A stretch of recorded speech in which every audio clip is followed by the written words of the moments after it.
I'm going to start. This is going to be background math day 2. It'll be a separate video if you look at it later. So if you guys are talking to Spencer so he knows what he misses. Same thing if you're ever out, obviously, help each other out. If somebody's out in the class, maybe send them a note, let them know what they missed. So this will be background math day 2. And we should be able to finish this easily and get right into stuff with derivatives. So the first thing I want to talk about is vector notation. Okay, vector notation.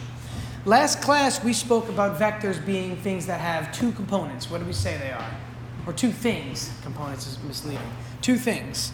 Direction and magnitude. Direction and magnitude. Now, we can break a vector into its components. That's why components would have been misleading there. And we can look at the x and the y component. For this course, and for the sake of your high school AP physics, we're really only going to be looking in 2 dimensions for all problems, the x and the y. Technically, though, we know there are 3 dimensions, so any vector can be broken into its 3 components. It's x, y, and z component. But we are really not going to be worried about z that much. And I say that much meaning there will come one moment in time in the year where we start to look at what's called the right-hand rule, or when we look at like torque, that involves the direction z. And we'll see how that works. If you recall applying torque to certain things, the direction of the moment is out of the board. So we'll get into that third direction when we need to get there. So for vector notation, though, I want to talk about 2 things. They're called unit vectors. And unit vectors are simply called I and J and K. And they're written with these little carets above them.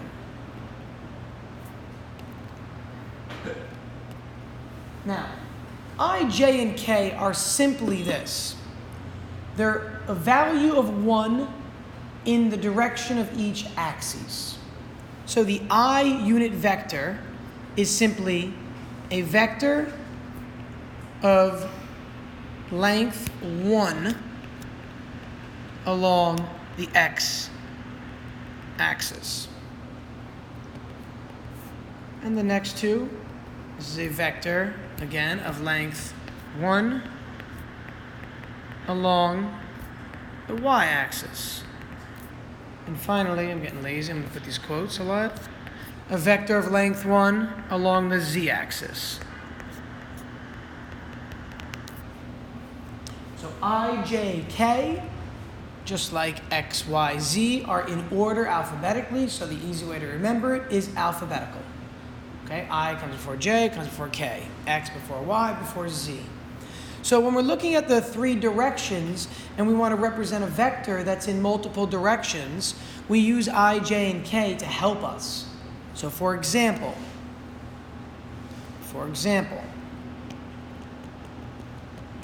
a vector that says 4i plus 2j minus 3k. So if that were the vector, all it means is this.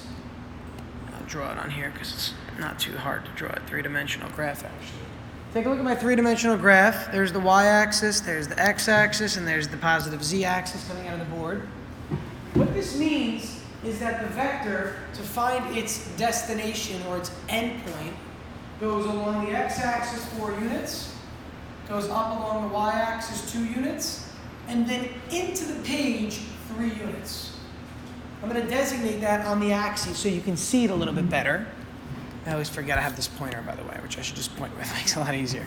So we're going to go along the x positive, along the y positive, but in the z direction, we're going to go in the negative z direction here. So if I were to draw my tick marks or my increments, I'm just going to go where we need to. There's 4 units to the right, 2 units up, and then 3 units back. So it's hard to draw this because it's hard for you guys to visualize a 3-dimensional space on a 2-dimensional plane, right? So really, I go 4 over, 2 up, and 3 back. Well, there's my point. But it's not obvious that this is into the page depth-wise. Take it for what I'm saying. It is. It just isn't. You can't really draw that on a 2D plane. So over 4, up 2, and then back 3. Again, over 4, up 2, and back 3. The way I can easily demonstrate this is in real life. So let's take a look at this object here. So we've got a three-dimensional plane. Let's call, for the sake of now, let's call this the origin right here. You got the positive x-axis, the positive y-axis, the negative z-axis. Okay? So over 4, up 2, and then back here would be where it is, where the pencil is kind of sticking up right now. So again, over 4, up 2, we're at this height, and then back to this location. So if I could put like a ping pong ball right here, or a bouncy ball, which I have a lot of them, right there, that's where it'd be sitting. Elevated up 2, over 4, and back 3. Now, how would I find the distance from the origin to this point right here where my hand is? Imagine my fist is the object. From the origin to my fist, how would I find that distance? And the reason I ask that is because I might want to know the length of the vector, the magnitude. So how would I find that actual distance? You put your hand up first, then took it down. Would it be like the sequence of the cube root of x cubed plus y cubed plus z cubed? Similar, you're close. You're really close. You have the right idea, Chip, that you have all 3 dimensions to use. It's still square and square root stuff. Oh, it's squared? Yeah. So you're right. So you get what he's doing? He's taking the Pythagorean theorem and expanding it to 3 dimensions. So normally the Pythagorean theorem says a squared plus b squared equals c squared. Here it's a squared plus b squared plus c squared equals d squared, the distance from the origin. Okay, so really, when you want to find the length or magnitude of a vector, again, the actual length, how do I want to write this? Let me use this notation, okay, for magnitude of the vector. The magnitude of a vector is going to be the x component, the y component, and the z component, all squared, and the sum square rooted.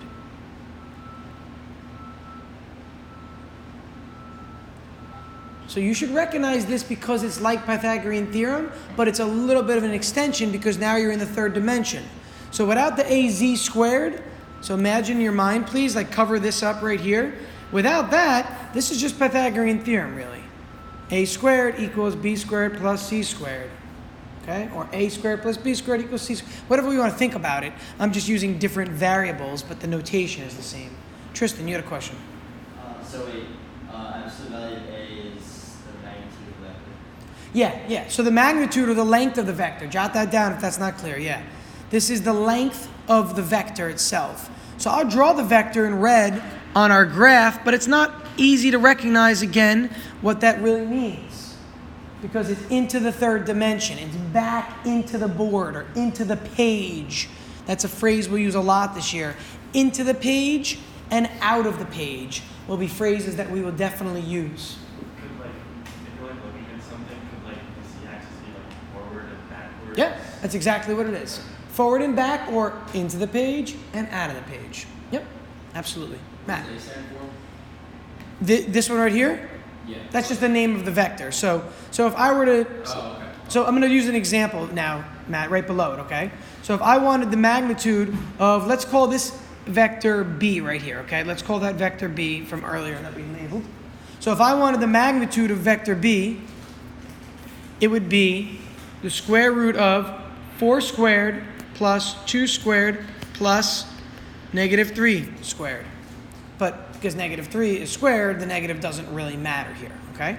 But that's what I was referring to. So this is the general formula to find the length of a vector, and this is applying it to the first example we just had here. So it'd be 16 plus 4 is 20, 29. The length of the vector we drew is the square root of 29. Okay? Square root of 29. That would be the length of vector B that's shown in the graph and in the statement of 4i plus 2j minus 3k. How are we doing so far? Okay, good. So since it B because it's vector B, right? I'm giving it a random name, yep. And that's why I changed it to B, yes, in the calculation, yep. So If it were called vector z, you would just put absolute value of vector z, which gives you the length of vector z. Yep. Okay? All right, good. Now, what are we going to really be doing with vectors? We're going to be performing 2 operations this year that will be new to you. And I mean new as in like new from last year. In your course last year in physics, you already did work with vectors when you found the components, the x and y components. And that's something we will do again, but that's not new math, or that's not math that you need because you've already covered it, is what I'm saying. This, what we're going to do with vectors now, is a little bit new, something you didn't do last year. So we're going to talk about 2 things. Let's start, I could say that, oops, or a new page or whatever you guys have, and we're going to call this the dot product. The dot product. Now, God bless you. In words, here's what the dot product is. I want you to just listen. I don't want you to write down every word I say and try to jot, everything down, but listen and understand it first, and then we can summarize. The dot product of 2 vectors is the product of one of the vectors with the component of the other vector that's parallel to it. Let me show with an example. So let's call this vector A. Let's call this vector B. Now, let's call the angle between them theta for now. We know, or we can use the definition of the dot product to illustrate it in the diagram. Again, the dot product is one of the vectors multiplied by the part of the other vector that is parallel to the first vector. I can write it that way, or I can write it this way.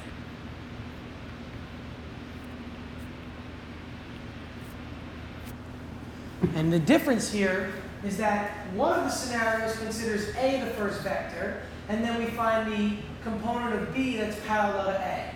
Remember, this can be broken into 2 components. Then the second scenario is B is the original vector, and then we take the vector A and break it into its components and see which one is parallel along B. So either definition will yield the same solution, and let's show how or why that is.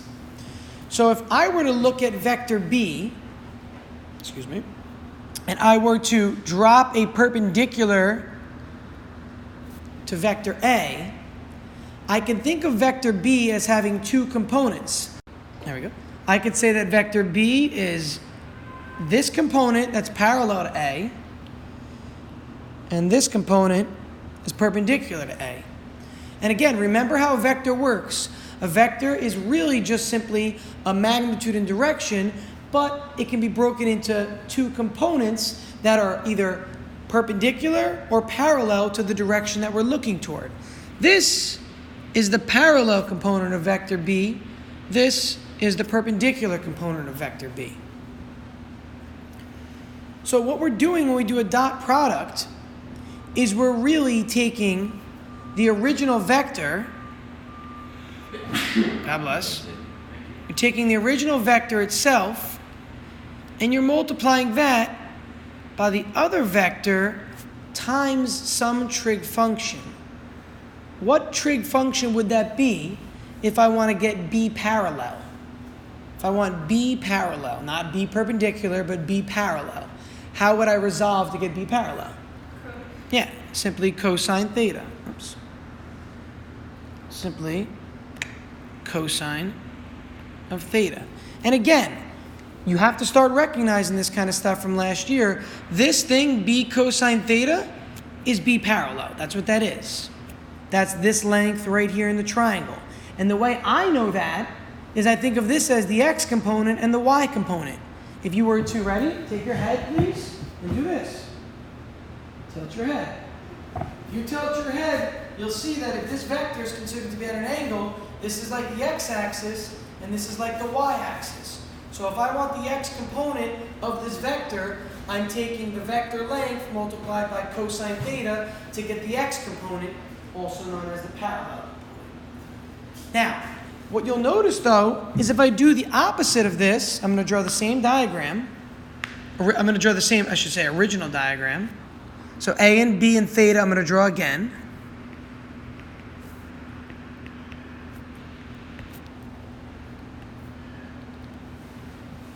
I'm splitting it into like two scenarios here. On the right scenario now, the difference is that in this case, now we're looking at vector B times a component of vector A. So we need to fill in this blank up here that we're not sure of up there. Well, let's look at our diagram again. If I consider vector B the vector that we're not changing, and I want to break vector A into its components, we now take the end of vector A and drop a perpendicular to vector B. And what this gives me, again, is the A parallel, and then this would be A perpendicular. So if I look at this problem, and again, I know it's tough because of the orientation, you have to start getting your mind into rotating in your head. But if you need to do it, you can do it yourself also by physically rotating. Take your head and turn it 90 degrees this way. Your head is turned 90 degrees. This would be like your y-axis. This would be like your x-axis now. Again, I can visualize it this way. If I have this as the y component and this as the x component, I know that if I want to get A parallel, I'm going to again use cosine theta. And I can check that. I can say, all right, well, how do I get A parallel? Well, this is the adjacent. This is the hypotenuse. Adjacent, hypotenuse. What's the cosine function? What if I wanted A perpendicular for the sake of saying it? What if I wanted A perpendicular or B perpendicular? How would this change to find those values, Max? I would use the sine of theta instead of the cosine. So what we come up with is this idea, which is pretty powerful. And the idea is that, you know what? Whether we multiply A dotted with B, A times B parallel, or A parallel times B, whether we do one or the other, we get the same answer. Okay, both of these things that are boxed in up here are absolutely identical. Okay, they're both the same thing. So when we look at these problems for dot product, we're going to talk about the fact that the dot product can be determined by using simply the product of two vectors times the cosine of the angle between them. So the gist of the dot product and the way it can be written will be as follows. Ready? A dot product B will equal A times B, both magnitudes, times the cosine of the angle. Okay, that's our rule for dot product. Again, we're just going over some math. It's not applied yet. We'll show in a couple of units where we're going to utilize this idea. Max? Why is it saying that, like, the way you have it written, it sounds like it's the two vectors times each other? Because it's A times B. So, sorry, yeah. So, Max, here, this is demonstrating dot product. Up here, I should really make these times symbols to make it clearer. Oh, okay. No, you're right, Max. These should be times symbols, absolutely. All up at the top, those should be times symbols. I was using the dot for multiplication, and then it became redundant. You're right. Very, very good point, Max. So for the bottom equation, what isn't it the vector of A times vector B equal A times B times cosine? Like aren't they the same thing, but you add multiply cosine to the last one? How do you try to find? Well, keep in mind that vector A and B might have components like X and Y and Z to them. So there'll be more to them than just this. But the idea is that if you can find their length, remember the last slide? If you go back to the last slide, we did absolute value of A equals the square root of AX squared plus BX plus AY squared plus AZ squared. Yeah. So these values right here, Matt, are the values of the length of the vectors. So the length of vector A times the length of vector B times the cosine of the angle between them will give us the dot product of any two vectors. Now, these vectors could have I, J, and K components, and instead of having to worry about multiplying the I, J's, and K's, we can utilize this formula and simplify things a bit. Okay, it's really just because of simplification. In college engineering, you're going to do dot and cross products that are lengthy, and you're going to write them out. But for the sake of this course and for the complexity of this course, what you need to recognize or what you need to know is that if you're given two vectors, let me write them down for example. If you're given this, let's say it's 2i plus 3j, and let's say vector b is equal to negative 3i plus 5j. So let's say those are the vectors that are given. Instead of actually having to do the dot and cross product, which involve a little bit of work, we can figure out their value by utilizing this formula. So we want to first get the magnitude or length of vector A, which in this case will be the square root of the square root of the sum of the squares. So if I wanted A like this, it would be this. And that's going to give me root 13. And then B, if I wanted, would give me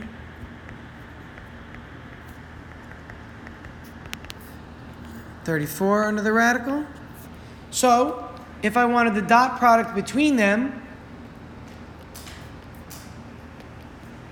I would take root 13 times root 34 times the cosine of the angle between them, which would have to be given. Okay? So what we're doing here in this process is we're simply taking what could be complicated math, where we have to perform what's called a dot or cross product on these vectors, and simplifying it or making it easier by looking at the length of the vectors times the angle between them. Okay? The length of the vectors times the cosine, I should say, the cosine of the angle between them.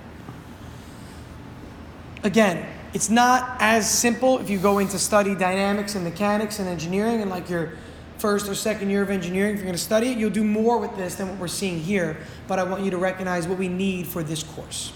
Okay, what we need for this course.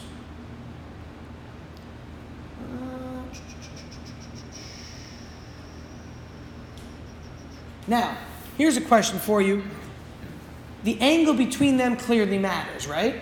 If the angle between them is 0, what can you tell me about the formula? Wouldn't they be the same vector? Oh wait, no. Wait. If the angle between them is 0, what can you tell me about the formula is my question. Chris? It'd be like 2 Not 2 absolute value A. absolute value A. Again, I'm not saying that the length is the same, Chris. Don't give up. You just gave up. The length, you're giving me the answer that the length is the same. I'm saying if the angle between them is 0, this could be 10 meters, this vector could be 3 meters. All I'm saying is the angle between them, instead of being like 30 degrees, is now 0 degrees. How would that change the formula? Yeah, because, good, the cosine of 0 is 1, right? We all see that? So whenever A and B have no angle between them, their dot product becomes this times the cosine of 0, which is 1. So maybe we should jot down, for parallel vectors. So that explains why if they're just like that, you just multiply. Very good. For parallel vectors, it's just the product of their lengths. We don't have to worry about the angle because they're parallel and the cosine of 0 becomes 1. So again, if A is parallel to B, then theta equals 0 degrees, which yields a new dot product or simplified dot product of simply absolute value A times absolute value B. That's what our dot product becomes instead.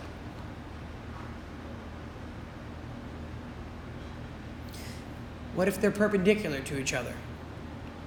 Oops. What if they're perpendicular to one another? Max? Then they can't be multiplied. Louder? Well, it becomes 0 then Yeah. The value becomes 0. If they're perpendicular to one another, then we know that the angle theta is 90 degrees. And since the cosine of 90 is 0, this dot product automatically is equal to 0. Those are special cases of the dot product. You noticed that in your physics course already. You have special angles that matter, right? Like 45 is a good one. 30 and 60 are useful angles. 0, 90, and 180 are very useful, obviously. All of your axes angles, right? 0, 90, 180, 270, 360, all very important angles to know the cosine or sine of. Listen, if you don't know your cosine or sines, you gotta know them. There's nowhere else, there's no other way to say that. You gotta memorize it, you gotta start studying it more. So if you don't know your sine of 30 or 60 and stuff like that, you gotta make sure you push yourself. Now, I think on your formula sheet, some of those values are actually given. At least, I shouldn't say that actually, I don't know. The AP1 and AP2, which is the non-calculus AP physics course that exists, I think gives you like sine of 30, cosine of 60. It puts like a trig table for you, like a reference table. Maybe one of you guys could check on the Moodle page, I forget, or if you have it in your notability file, maybe you have the... Actually. It's all right. If anyone has it downloaded, maybe just check at some point. But I don't think you're given all those values. If you are, then so be it. That's great. But to be honest, the time it takes to go to a formula sheet on the exam to look up the sine of 30 when it should just be, thank you, 1/2. Everybody should answer that one, 1/2. It's a waste of 20 seconds, right? Yeah. So think about being, they give it to you, of course they do, son of a gun. So, You also do 37 degrees. because those are, I think, 5, 12, 13 triangles. I think those are the angles for a 5, 12, 13. I think, Max. I'm not really sure. Do they give 0 and 90 as well? Okay. Well, they just screwed me over there. So, but I recommend that you know these values, okay? I recommend you know them. You have a formula sheet on the test, so if you don't, so be it. You just lose a little bit of time. I guess it's not a big deal. Now, let's see. Do I want to go any further with that?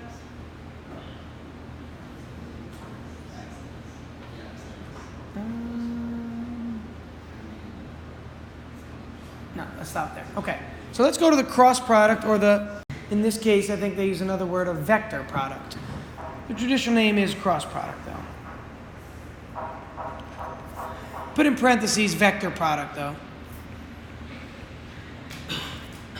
The previous one, maybe go back a slide, for dot product, put in parentheses scalar product. For the dot product on the previous slide you guys wrote, put in parentheses scalar product.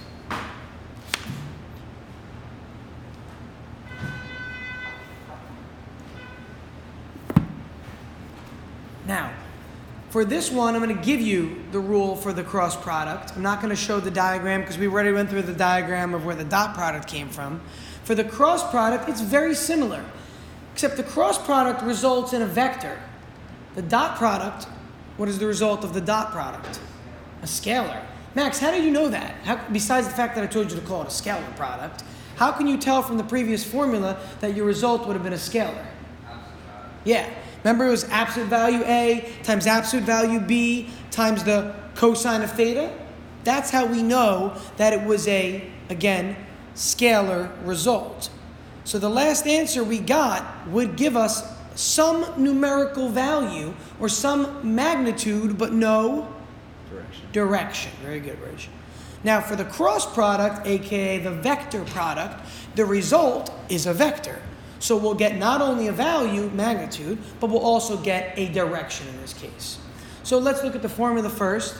The formula in general for this, okay, is simply, ready? Oops, let me write this properly. And I'm writing it with absolute value for a reason, I promise. I'm not messing with you here.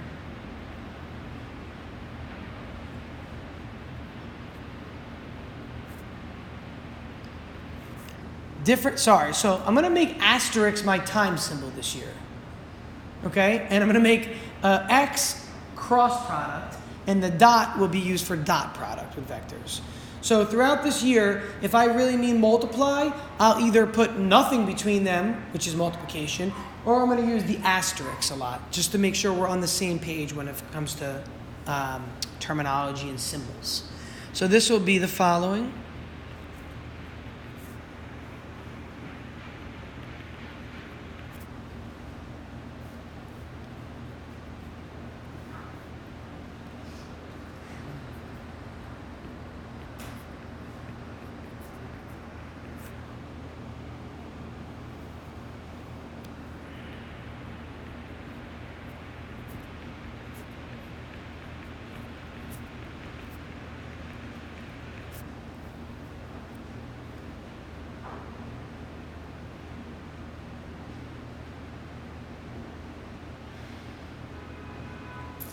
Okay.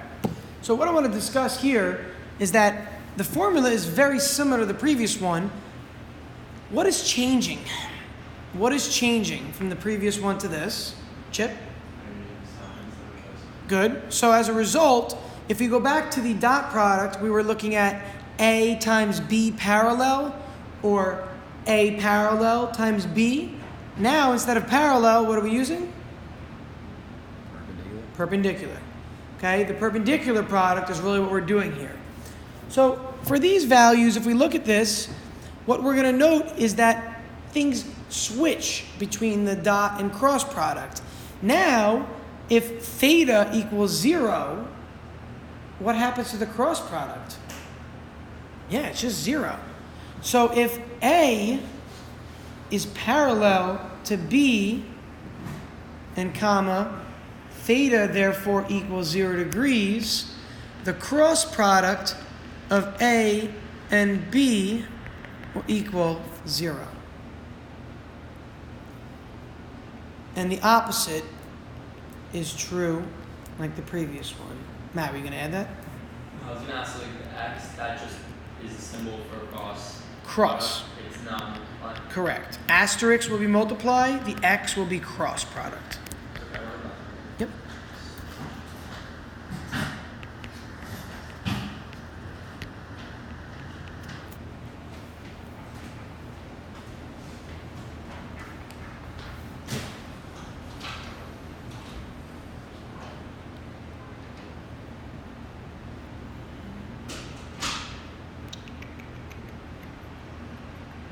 Now, what's interesting also, I wrote if A is parallel to B, what is the angle? 0, right? But what other angle could it be when A and B are parallel?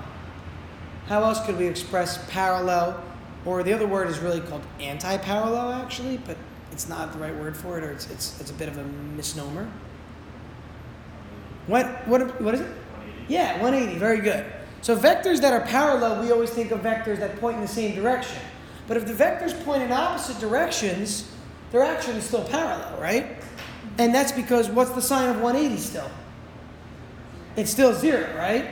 So this one could be 0 or 180, the first case there. When A is parallel to B, theta could be 0 or it could be 180. But in either case, the sign of 0 or the sign of 180 is indeed 0. Okay, so that drops that off. Now, we have to next talk about the direction. So this has nothing to do with direction. Notice, look at my answers. My answers are all scalars. The answers to these, even the top up here. I'm going to point. If I look here, this is a magnitude times another number.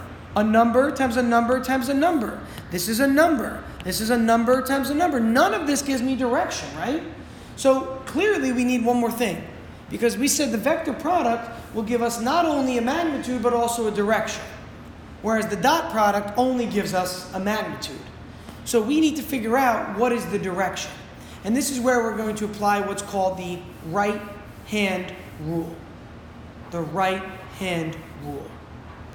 So A cross B and B cross A will differ in direction.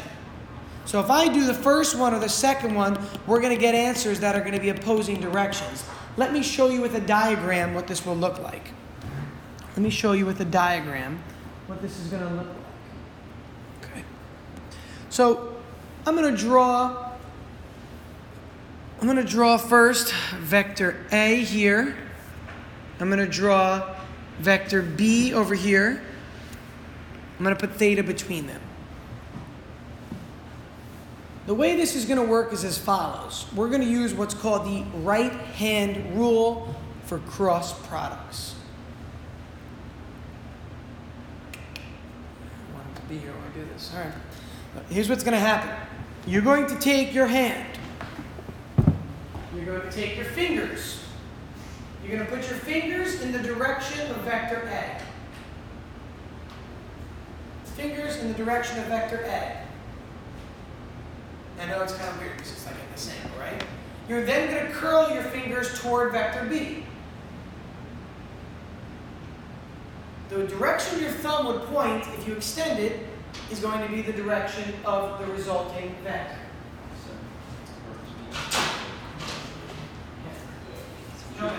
just so you can see. Okay? So again, we're talking about math. We're talking about the direction of the result vector. Okay? Because the vector product will give us a magnitude.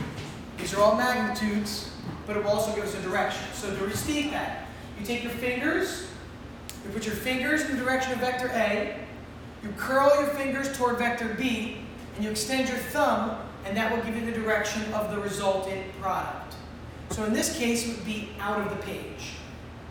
Now, is that okay? Does that make sense? No. Wait, so if your freeze was I like just all want of you this to curl your thing? fingers, because if you uncurl your fingers, your thumb is still aligned. Say it one more time. Well, Let me put the contrast here. This will make sense. Watch, ready? Imagine, please, imagine vector B is the other direction. You would have to literally do this to curl your fingers that way, wouldn't you? And then wouldn't your thumb point into the page in that moment? You see what I'm saying? So let me do that one more time. Fingers in the direction of vector A. Curl them. You can't curl your fingers back.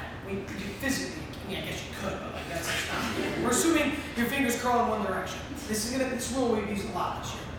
So fingers in that direction, curl toward vector B, and then extend the thumb. So if vector B were the other way, you would have to literally do this. Fingers in the direction of vector A, curl toward vector B if it were in the other direction, and then your thumb would be into the page. You see what I'm saying here? Max? So it's 3D. Say it one more time. So it's three-dimensional. The result of a vector product will always be perpendicular to the plane that A and B lay on. A and B lie on the plane of the board, and the result will either come out of the board or into the board. Oh, so if B was pointing upward in this case, and you have to do like this, you would know that it was pointing that way, not out. Right? So yes, if B were pointing that way in the upward right direction, yeah, you would have to put your hand like that, curl your fingers like that, and then your thumb would be into the board. Whereas this way, it's that, curl your fingers, and your thumb is out of the board. So if I did B cross A, instead of A cross B, I would have to start in the direction of vector B and curl toward A. Let me write this down so you can see it. So if we do A cross B, I'm going to write right hand rule up here.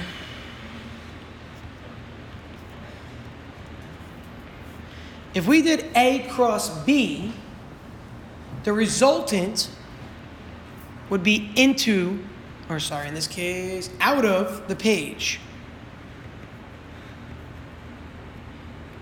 And I'm using the diagram shown below. I know I, a moment ago, said, well, what if B goes the other way? I'm just using this diagram right now. So if I did A cross B, I go again in the direction of A, curl toward B, out of the page is the result. But if you switch the cross product, it is not commutative. It's not like you get the exact same answer. The magnitude will be the same, but the direction will be opposite. So if I do instead B crossed with A, you have to start with vector B now instead of vector A. Take your fingers, put them in the direction of vector A. Well, I need to curl toward vector B. We're doing B cross A. So if I start with B cross A, fingers in the direction of vector B, curl toward vector A, and notice which way is my thumb now? Into the board. So if I were to change the direction of the cross product, it changes the direction of the result. Whichever vector comes first, you put your fingers in this direction. Whichever vector comes second, you curl toward. And then the result will be the direction of the thumb.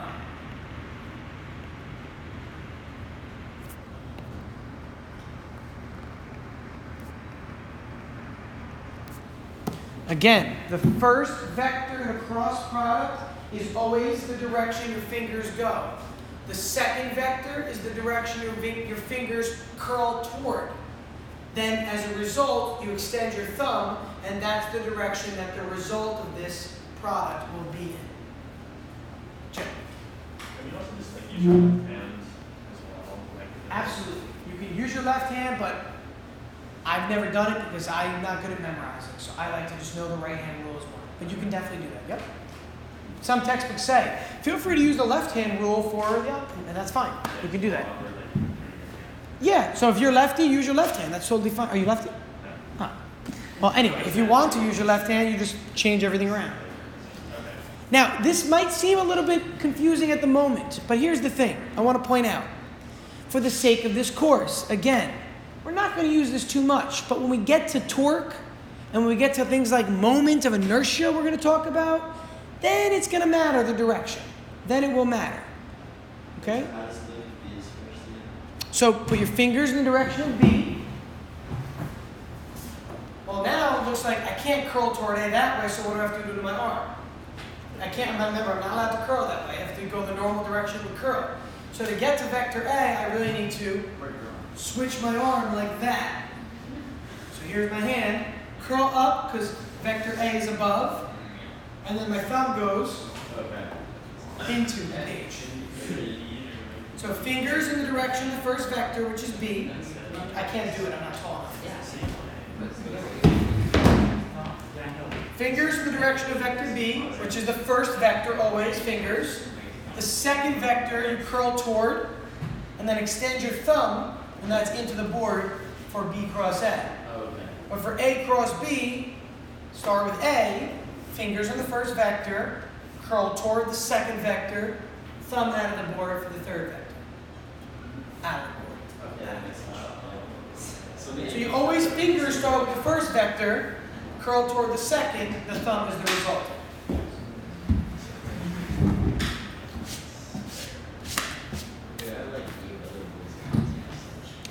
There are a lot of versions of the right-hand rule, by the way. There's the right-hand rule for magnetism. There's the right-hand rule for current carrying wires. There's the right-hand rule for torque. There's the right-hand rule for there's a lot of uses of the right-hand rule. So this concept of the right-hand rule will show up again. Okay, this is for vector products.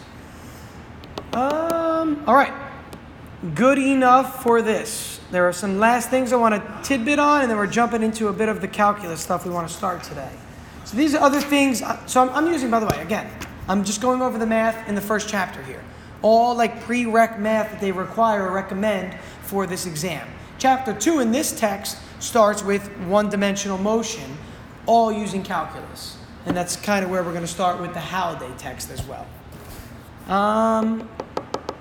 Something to point out, and this is stuff that you really should know from last year, but I'm going to make a point of it anyway. Units need to be consistent. What I mean by that is the following. If I have an equation, let me start a new page. We're going to go with units here. Let's talk about units for a little bit. The units have to be consistent in the sense of this. If I look at a simple equation like x equals constant velocity times time, something like that. My units of x are in meters, my units of velocity are in meters per second, and my units of time are in seconds. So if I look at this carefully, seconds cancel with seconds, and I get meters equals meters. A very, very useful technique on the AP exam, because multiple choice problems will traditionally be given as answers that are not numbers. They are variable expressions. So, let's say the problem said the following. Determine the mass of the unknown object in terms of all other variables given. Okay? And let's say my answer choices are the following. Again, it says determine the mass of the unknown object with in terms of the variables given. So here's my 4 answer choices. Give me a sec. Let me just make this work.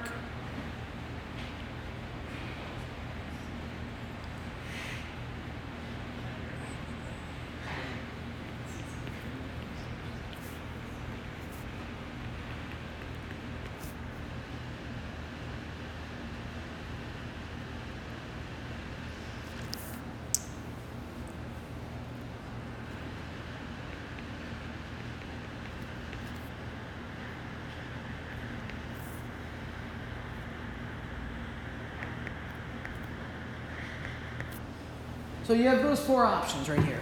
Say the problem gave you more information, obviously, right? But you didn't know the answer to the problem. You're looking at these 4 options.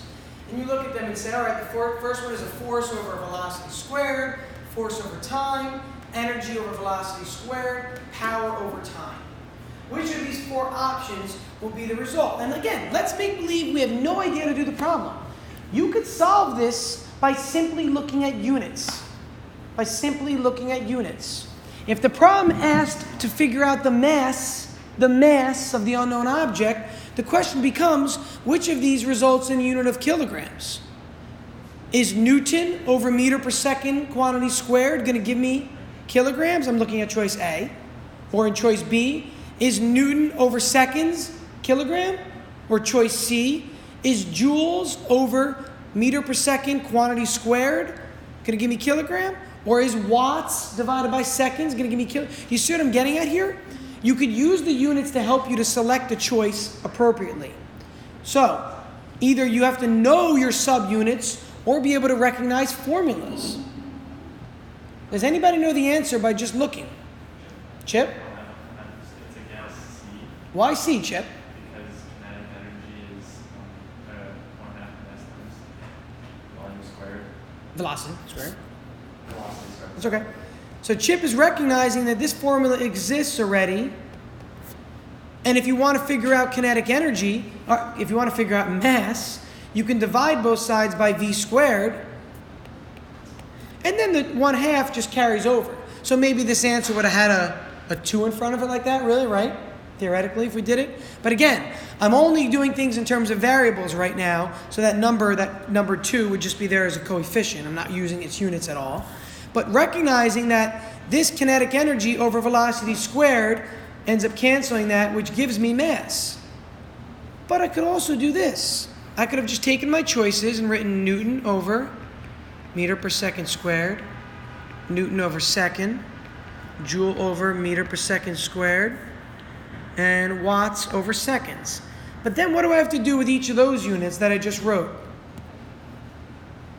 Max? Break them down further. Well, what's a Newton? A Newton is a kilogram times a meter per second squared over, this becomes meters squared per second squared. Does that work? It's very close, but it doesn't work. Look at it carefully. Second squareds cancel, don't they? But does the meter squared cancel? If it did, you would end up with only, which is measuring a mass. So this one is really close to being possible, but it's not. Again, if meters per second, if it were meters squared per second squared in both top and bottom, you would cancel those and leave yourself a kilogram, and kilogram is a measure of a mass. So choice A would be a viable option if the meter squared in the top were there. But we're missing a squared symbol right here, right? If that were meter squared, then this would cancel and you'd be left with kilograms. So choice A is out. That's how we approach this. The second one would be kilogram. Put a little space here. The second one would be kilogram for Newton times meter per second squared all over seconds. That one's not even close, right? That one's not even close. You end up with kilogram times meter per second. So that's definitely not mass. Then we go to choice C, which is joules. If I don't remember what joules are, how can I figure it out? What's the easiest, most fundamental thing or formula that involves joules? Before kinetic energy, before potential energy, you learned about joules elsewhere. What other formula? Work. And work is one of those formulas that you pretty much know by now, right? I hope. Work equals, in general, I don't need the exact formula, but what 2 variables do I multiply with work? Force and distance, or displacement, which is Newton times meter, right? Force times distance is Newton times meter. So a joule is really a Newton times a meter over meters per second quantity squared. But then a Newton itself, I'm going to continue with this formula, breaking down the Newton. The Newton becomes kilogram times meter per second squared times meter all over meter squared per second squared. So again, I'm taking this value of a Newton and breaking it down further into its subcomponents. So as a result, this would nicely simplify. I get meters times meters, which is meters squared, over meters squared in the bottom, so those cancel. I have second squared in the bottom. Those cancel. And therefore, I'm left with simply kilogram. So as Chip predicted, choice C is the appropriate answer. And we could do this for choice D also. Watts are really joules per second. Joules per second per second. That would become Newton times meter per second per second. It will end up not reducing for choice D. So what I'm getting at here is that when it comes to multiple choice, you can sometimes use units of the possible variables to help you to rule out some of the choices. Why is this important? There is no penalty for guessing on this exam. So you would not want to take a random guess. You would want to take a educated guess. If you can rule out two choices simply based on units, it's really powerful to help you. Now, if you can only rule out two choices and you still have 2 or 3 options, then you know what? It knocks out some, but you're still taking a guess, right? Obviously. But it's a better guess taking from 2 or 3 than it is from 4 or 5. I forget if it's 4 or 5 choices per multiple choice in this exam. I got to look it up. Okay, but it's one or the other, obviously. Yes, Chris? What does P stand for? Power. And power is the units of watts. Power is work over time. So that would be a watts per second, a joules per second replaces watts, and then it becomes joules per second per second. Okay, so units can really help you. Now, the other piece that we should know about units, is that when we add things, they can only be added if their units match. And that's common sense. Can I add 2 meters plus 5 joules? No, it doesn't make sense. That'd be like saying you have 2 apples and 7 oranges. How many, can you add? You can add them together as fruit. So that's a stupid example, I guess. 2 apples plus 7 houses, right? It doesn't make sense logically to add those. Same thing with units. So the units have to be the same if you are adding or subtracting. If you're adding and that might be useful later on, like, if you think back to your formula from last year, V equals V naught plus AT, or I think in my course I called this VF equals VI plus AT, same thing, really, there's formulas. If I look at these, I'll recognize these units are meters per second, these units are meters per second, these units are meters per second squared times second, which inherently cancel, you get meters per second plus meters per second equals meters per second. It's a good way of verifying a possible formula that you might be deriving or using. So your units can become helpful when it comes to formula manipulation. Let's see.